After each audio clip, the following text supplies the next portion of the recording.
बिस्मिल्लाहिर्रहमानिर्रहीम। अस्सलामु अलैकुम। सेटेलाइट 11 न्यूज़ पाकिस्तान के साथ मैं हूं सना हुसैन। चलते हैं खबरों की जानिब। खबर शामिल करते हैं सक्कर से। Bureau chief 11 news Syed Ziaur Rahman शहर को महफूज बनाने के लिए म्यूनसिपल कॉर्पोरेशन और पुलिस का joint venture Indus eagle squad का आगाज़। शहर को महफूज बनाने और मंशियात समेत शहर से तजावुज़ात के खात्मा के लिए म्यूनसिपल कॉर्पोरेशन और पुलिस ने हाथ मिला लिए इंडस ईगल स्क्वाड का आगाज़ कर दिया। इंडस ईगल स्क्वाड की लॉन्चिंग की पुरवकार तकरीब पुलिस मददगार 15 पर मुनक्किद की गई।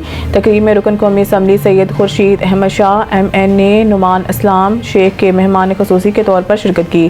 म्यूनसिपल कॉर्पोरेशन की जानिब से मेयर बैरिस्टर अरसलान इस्लाम शेख और पुलिस की तरफ से SSP अमजद शेख ने जॉइंट वेंचर के MOU पर दस्तखत किए। MNA सैयद खुर्शीद अहमद शाह, MNA नुमान इस्लाम शेख ने तर्जुमान सिंध हुकूमत मेयर बैरिस्टर अरसलान इस्लाम शेख और SSP अमजद शेख के हमरा रिबन काट कर इंडस ईगल स्क्वाड का बाज़ाब्ता इफ्तिताह किया। मेयर बैरिस्टर अरसलान इस्लाम शेख ने SSP अमजद शेख को स्क्वाड के लिए मोटर बाइक की चाबी हवाले की।